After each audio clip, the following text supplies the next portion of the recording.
आप सभी को मेरा श्री गौरी शंकर सीताराम राधे श्याम। श्री गौरी शंकर दरबार में मैं सुयश अग्रवाल आप सभी का स्वागत करता हूं। सभी को प्रणाम नमस्कार और सभी को प्रेम भरे हृदय से वंदन। तो भाई, वीडियो का टाइटल पढ़ कर के आपको बड़ा अजीब सा लग रहा होगा। मैंने लिखा है, हम खुद को ही ठग रहे हैं। ठगना यानी कि धोखा देना, यानी कि हम अपने आप को ही धोखा दे रहे हैं। अब देखो, ये बात सुन करके आपके मन में दो प्रश्न आ रहे होंगे कि भाई, हम अपने आप को कौन सा धोखा दे रहे हैं, और यदि दे रहे हैं तो उससे बचने का क्या तरीका है, क्या उपाय है, क्या हम उस धोखे से बच सकते हैं।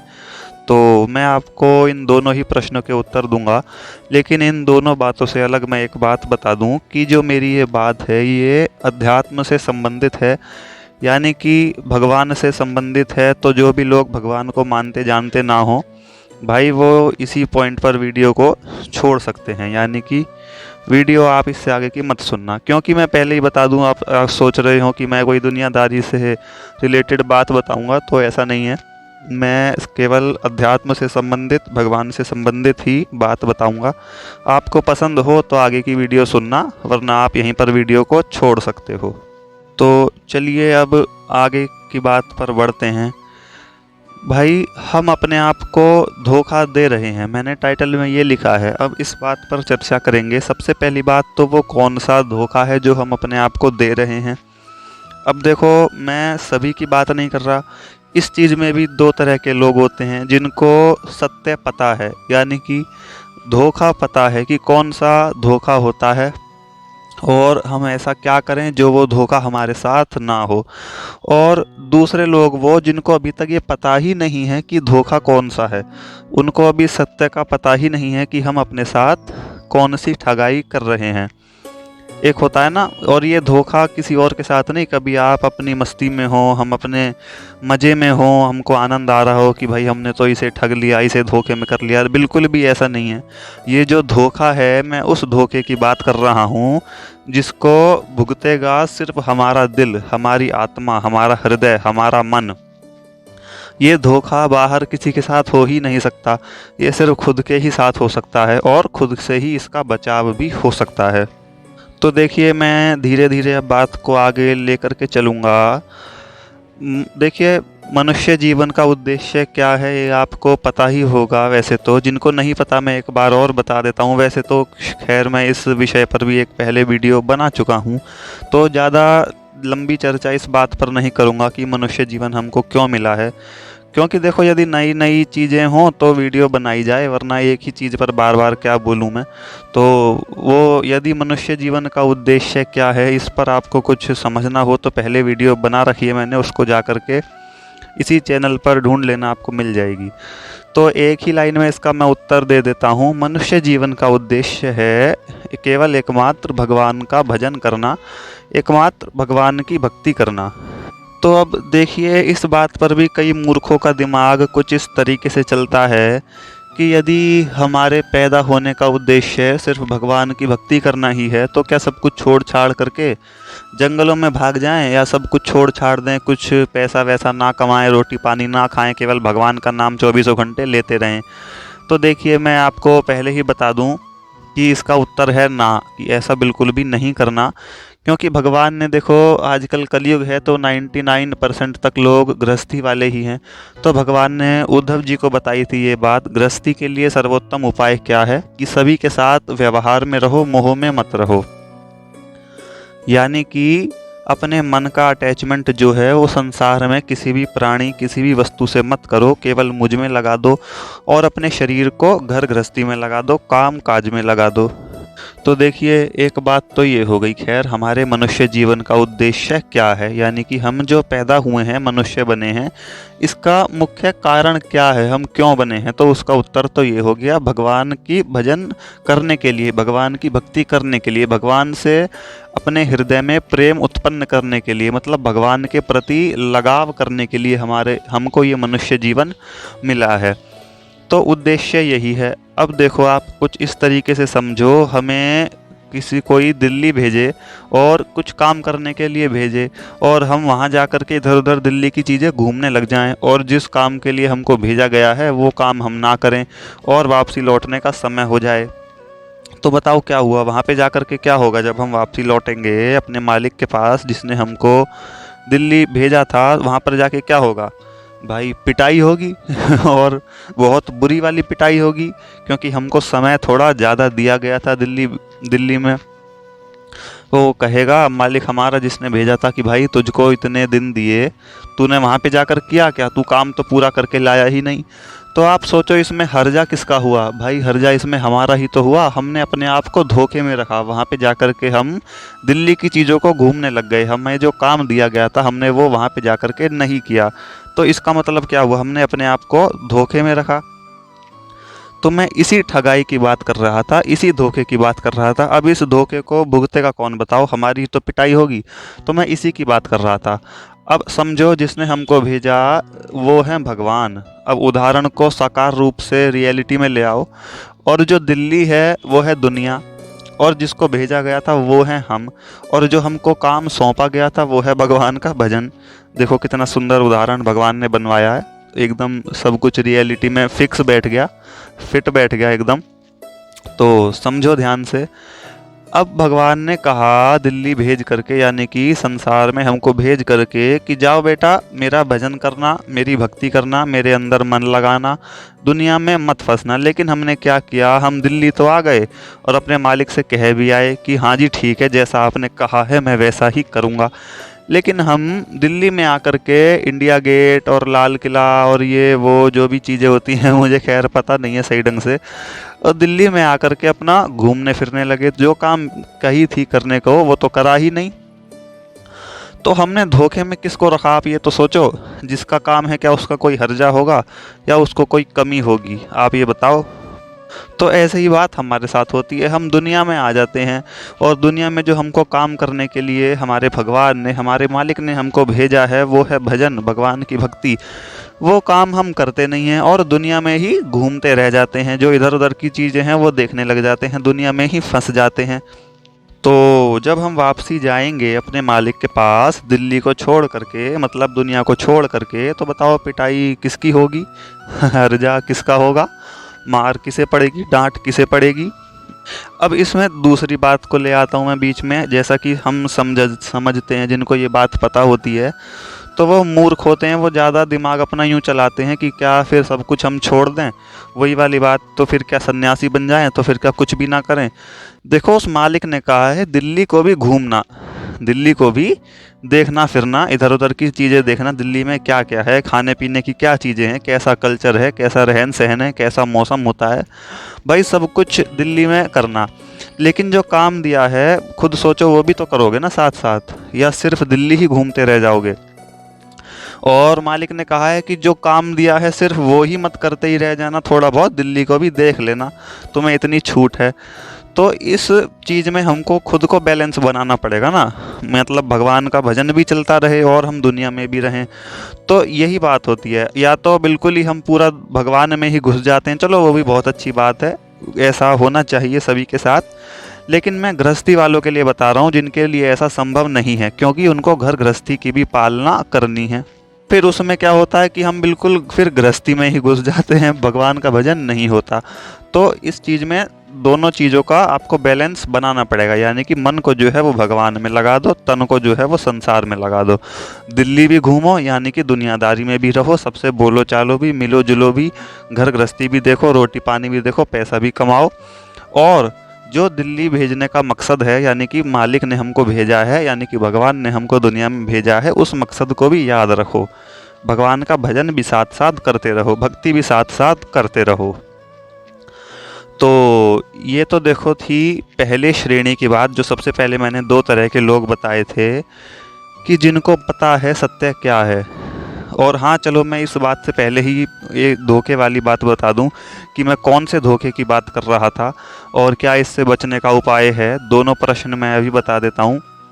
देखो धोखा यही है, भाई जिस काम से हमको भेजा गया है हम वो काम नहीं करेंगे तो उसका हर्जा कौन भुगतेगा, उसकी पिटाई, उसकी मार, उसकी डांट फिर कौन भुगतेगा, कौन झेलेगा बताओ। जिसने भेजा है वो थोड़ी कुछ झेलेगा, भाई वो तो मालिक है, वो तो अपने नौकरों को भेजेगा ही। तो हम दिल्ली में आकर के उसकी मतलब सुंदरता को देख करके इतने फंस जाते हैं कि हम अपनी आत्मा को, अपने हृदय को धोखा देने लग जाते हैं और जो हमको असलियत में काम दिया गया है उसको हम भूल जाते हैं। तो इस वाली ठगाई की मैं बात कर रहा था, इस वाले धोखे की मैं बात कर रहा था कि भाई अपने आप को धोखे में मत रखो। और यदि हम ऐसा करते हैं तो फिर तो जैसा मैंने टाइटल लिखा है बिल्कुल वही बात हो जाएगी कि हम खुद को ही धोखा दे रहे हैं, हम अपने आप को ही ठग रहे हैं। एक वो होता है ना शब्द स्कैम, स्कैम, हाँ याद आई मेरे। स्कैम इंग्लिश में कहते हैं स्कैम और हिंदी में उसको कहते हैं घोटाला। तो हम अपने हृदय से, अपनी आत्मा से घोटाला कर बैठते हैं। यदि हम संसार में आकर के संसार में ही रह जाएं, फंस जाएं, भगवान के भजन को, उनकी भक्ति को थोड़ा सा भी समय ना दें, तो ऐसा समझना कि आप अपनी आत्मा से स्कैम कर रहे हो, चाहे आपको और इस धोखे की देखो सबसे मज़ेदार बात क्या है, इस वाले घोटाले की सबसे मज़ेदार बात ये है कि घोटाला करते समय हमको इस बात का पता नहीं चलता। हम दिल्ली देखने में इतने व्यस्त हो जाते हैं कि हमको अपने असली मकसद का पता ही नहीं चलता और हम अपनी आत्मा से धोखे पे धोखा करते चले जाते हैं। और इसका जब मतलब रिटर्न मिलता है ना, तब क्या ही बताऊँ मैं, भगवान कैसा दंड देते हैं। बस मतलब भगवान क्या देते हैं, उसके खुद के ही कर्म इतने बन जाते हैं क्योंकि भजन वो उससे होता नहीं, करता नहीं, तो कर्म पे कर्म चढ़ते चले जाते हैं और उसको फिर फल स्वरूप दंड या पुण्य मिलता रहता है। तो मैं इसी वाले धोखे की, ठगाई की बात कर रहा था। और यदि आपका भजन नहीं चल रहा है, पूजा पाठ, भगवान की भक्ति नहीं हो रही है, तो आपको बैठ करके आराम से सोचने विचारने की बहुत ज़्यादा ज़रूरत है, क्योंकि आप अपनी आत्मा के साथ धोखा कर रहे हैं, आप अपनी आत्मा को ठग रहे हैं, अपनी आत्मा से स्कैम कर रहे हैं, घोटाला कर रहे हैं। वो आपने सुना होगा ना, अभी वेब सीरीज़ भी आई थी एक स्कैम 1992 हर्षद मेहता की, जिसने स्टॉक मार्केट में बहुत बड़ा 5,000 करोड़ का घोटाला किया था। उसका हर्ष क्या हुआ था आप जानते हो? उस 5,000 करोड़ को वो यूज़ कहाँ कर पाया बताओ, उसने एंजॉय कहाँ किया उस पैसे को? कस्टडी हो गई, कस्टडी में ही वो मारा गया। तो ऐसा ही होगा, आप कितना ही चाहे इस दुनिया में दिल्ली में घूम फिर लो, पैसा कमाते रहो, कुछ भी करते रहो, इसको एंजॉय कहाँ कर पाओगे? यहाँ से कुछ लेकर के जाओगे क्या भगवान के पास? और हश्र क्या होगा? कस्टडी हो जाएगी और यूं ही मर जाओगे बिना किसी बात के, बिना किसी चीज़ के। सारी जो मेहनत है, घोटाला किया, उसका फल क्या मिलेगा? कुछ भी नहीं, ज़ीरो। समरी क्या निकलेगी? ज़ीरो। उसमें शून्य लिखा हुआ आएगा, चाहे वो 5,000 करोड़ हो, चाहे 10,000 करोड़ हो। तो ये सिर्फ मैं आपको उदाहरण दे रहा था। फिर वही बात कहना चाहूँगा, यदि भगवान में थोड़ा सा भी हम समय नहीं दे पा रहे हैं, मन नहीं लग रहा है, तो एक बार विचार करने की आवश्यकता है, क्योंकि वो हमारी आत्मा के साथ फिर स्कैम हो रहा है, घोटाला हो रहा है, हम अपनी आत्मा को ठग रहे हैं। अब देखिए, मैंने जो 2 तरह के लोग बता रहा था उनके ऊपर बात करता हूँ।